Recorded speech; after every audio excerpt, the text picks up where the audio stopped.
Permet de passer le temps et de nous endormir. Ça donne un effet très puissant. Les Kuluna sont des bandes de jeunes délinquants qui opèrent principalement à Kinshasa, à feu. Les Kuluna imposent leurs lois dans certains quartiers, semant la terreur parmi les habitants. Ils opèrent souvent la nuit, mais certains n'hésitent pas à agir en plein jour. Le phénomène est aggravé par le manque de structures éducatives et d'opportunités.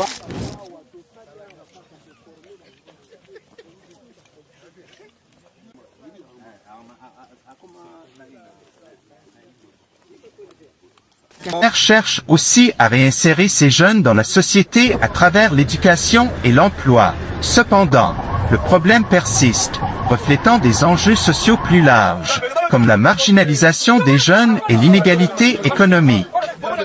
Le phénomène des Kuluna reste un défi majeur.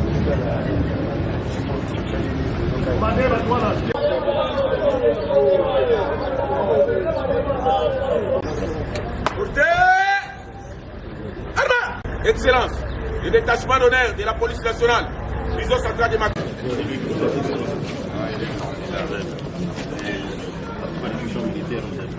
Ah bien.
Mais en face, je pose des questions.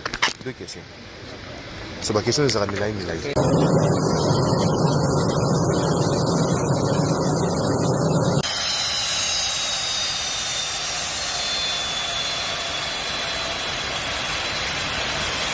La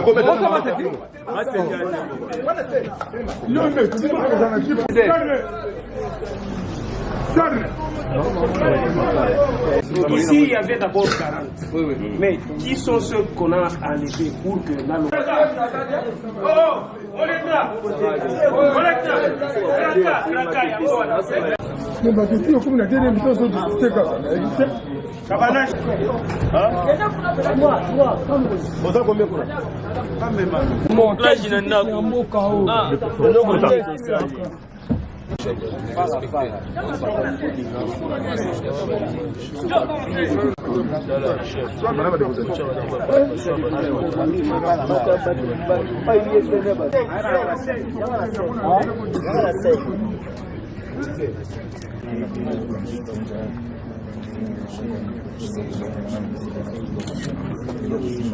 lelo que bozonga lisude bazotinda bino na angenga toloba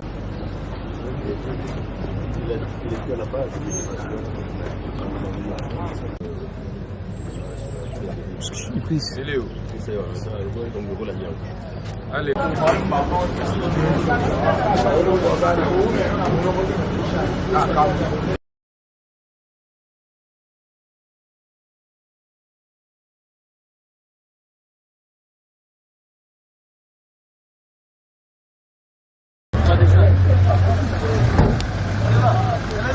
Papa Olivier.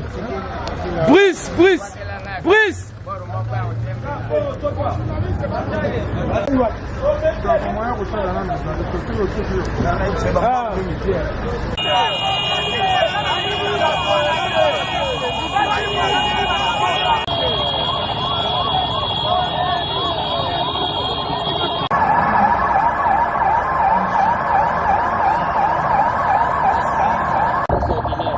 Angaf Chaboy.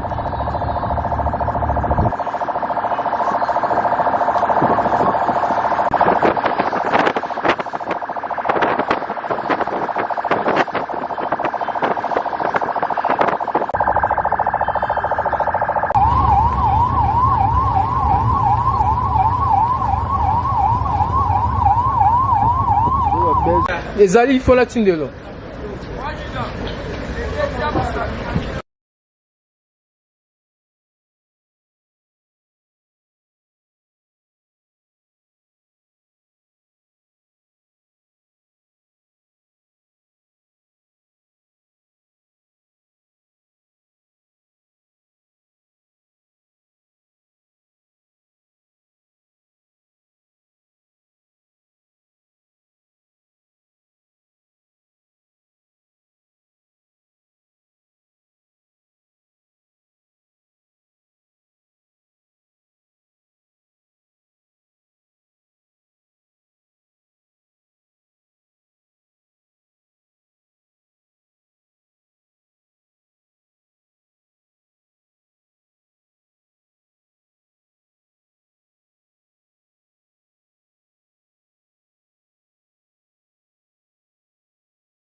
Mais en face, je te pose des questions. Deux questions. C'est ma question des Aramila Milai.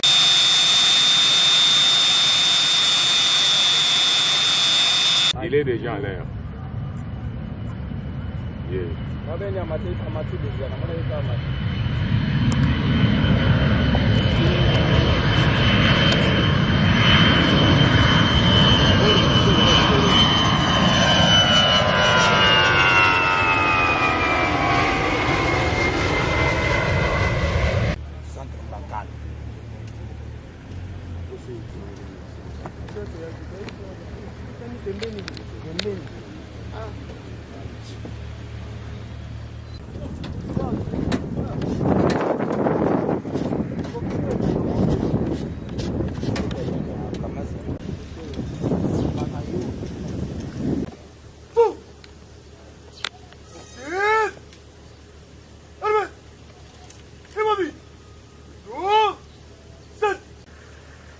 À l'occasion de votre visite de travail, le commandant de détachement, sous-lieutenant Toumba Bamanay Fabien.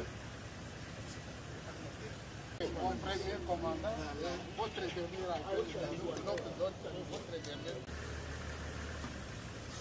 Monsieur le commissaire provincial de la ville de Kinshasa, mon général, le détachement d'honneur de la garde de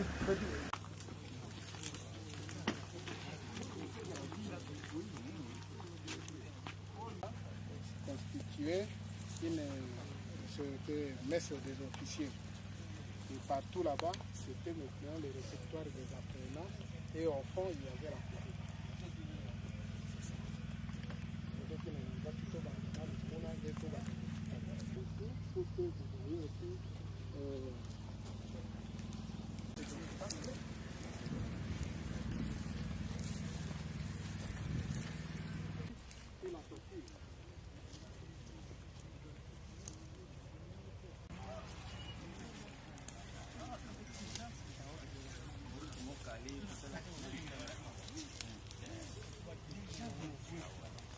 Là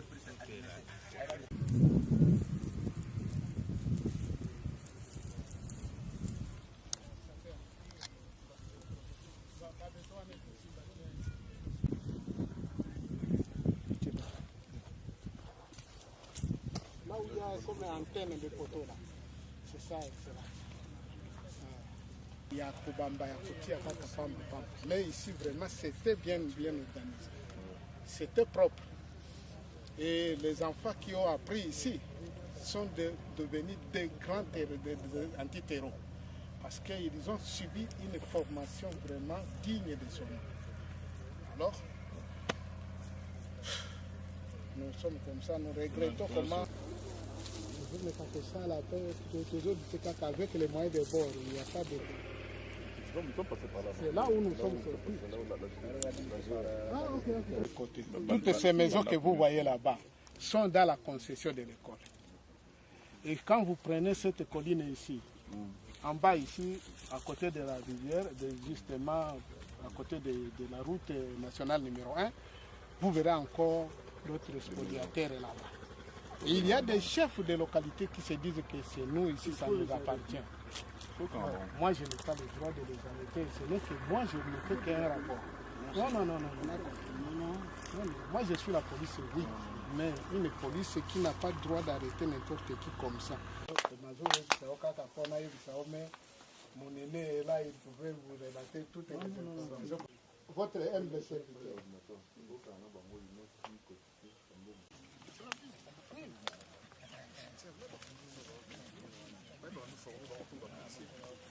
Oui.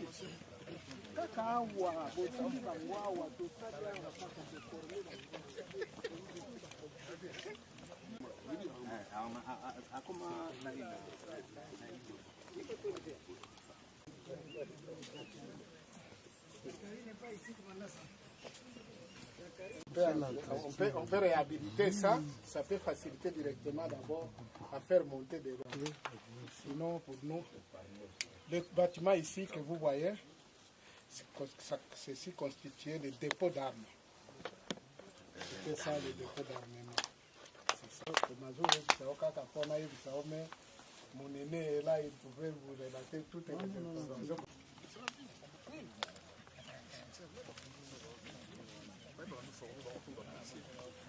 Oui.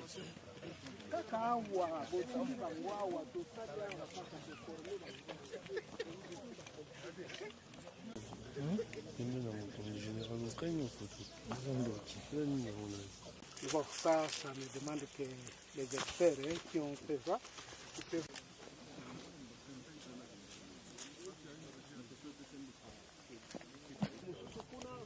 Là, Moussousou, ils allaient pas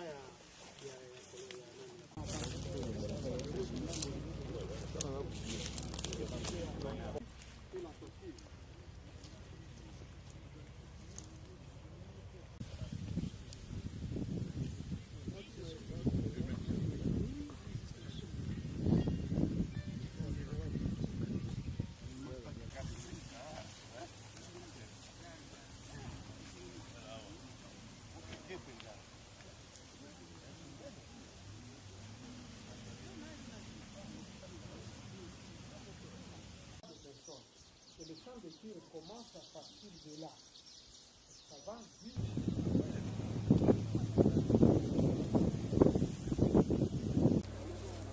Vous ne faites ça à la paix, toujours avec les moyens de bord, il n'y a pas de... C'est là où nous sommes sortis. Ok. Oui. Vous connaissez vos limites là-bas. Vous pouvez quand même planter des acacias. Voilà pourquoi. Oui, à pied. On fait à pied. Il y a encore un autre bâtiment entre celui-ci et l'autre. Il y a un autre bâtiment qui se suivait toujours 4. Et derrière le bâtiment là, il y a encore un autre.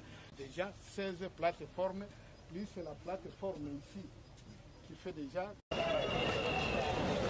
Kuluna, lion, jamaïcain, staff somalien, ces noms provoquent la peur des Kinois. Depuis plusieurs années, le gang sème le trouble dans certains quartiers de la capitale congolaise. Armé de machettes, de barres de fer et de pierres, le gang Kuluna s'en prend aux habitants. Kati Katongu habite le quartier Kitambo et a déjà croisé leur chemin. Ils ont voulu lui arracher son sac et ses effets. Elle s'est battue contre eux avant de s'enfuir. Depuis, cet employé humanitaire est sur ses gardes. Je les ai maîtrisés, mais comme c'était des hommes et que les chauffeurs voyaient que je bougeais trop la voiture, malgré que ça roulait, la voiture bougeait, c'est sûr que le chauffeur s'est dit à lui, peut-être cette dame ici va faire assez qu'on découvre. Alors il a levé le couteau. Quand il a levé le couteau, il m'a dit, ma soeur, regarde ce couteau, on va te poignarder avec ça, il va jeter ton cadavre, personne ne le retrouvera. La lutte anti-Kuluna n'a pas vraiment produit des résultats jusqu'à ce jour. Mais pour les autorités, pas question de reculer face à un phénomène qui enfle depuis le milieu des années 2000. Nous, la police, nous mettons hors état de nuit et nous les mettons à la disposition de la justice. Et la justice fait aussi son travail. Ce qui fait que la criminalité soit en baisse pour le moment. Et la population en soi aussi participe d'une manière ou d'une autre. Quelqu'un qui doit prendre un taxi, il doit veiller à connaître réellement le taxi qu'il doit prendre en retenant les numéros. C'est pour cela qu'on a mis les numéros. Et ces numéros sont bien identifiables. Il suffit de donner le numéro et on finit toujours par identifier le véhicule. Plus de la moitié de la population quinoise a moins de 18 ans, la plupart sans éducation ni formation. Aujourd'hui, il serait au moins 20 000 enfants vivant dans les rues. Ici, on les appelle les Chégués. La plupart a fui les abus et la pauvreté. Certains ont été chassés par leurs parents, accusés de sorcellerie. Bien que le gouvernement ait promis de s'attaquer au fléau des Kuluna, les arrestations sont rares. En fait, ça m'est égal. Il y a un temps pour tout. Tout ce qui arrive, c'est la volonté de Dieu. Et peut-être que pendant le temps passé en prison, j'aurais pu mourir d'une balle si j'avais été dehors. Il faut juste glorifier la volonté de Dieu. Moi, je suis allé 2 fois en prison. J'y suis allé parce que j'ai coupé le bras d'un ennemi, comme ça. La jeep de la police est arrivée et ils m'ont mis en prison.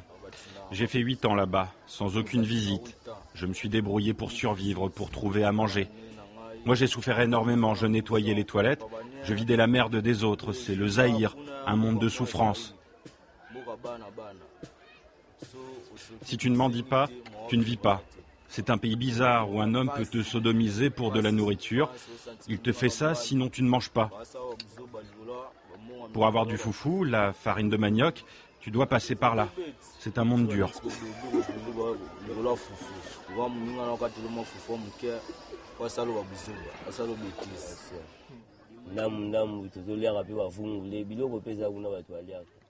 C'est vrai tout ça, mais en prison on peut vivre quand même, il y a de la nourriture. En fait on vit comme ceux qui sont en liberté. On appelle cela le Zaïre, c'est un autre monde. À ce jour, beaucoup de nos amis sont là-bas, on s'appelle au téléphone, du matin au soir, comme d'habitude en fait. D'ailleurs dimanche, Colonel était là-bas pour les visites. Pourquoi vous appelez ça le Zaïre ? Parce que c'est un pays, il y a tous les mauvais cœurs, on voit tous les retards de ce pays. Tu retrouves toutes les difficultés là-bas. La souffrance existe, mais tu peux vivre, par exemple 7 ans ou plus, sans mourir. C'est pour ça qu'on appelle ça le Zaïre.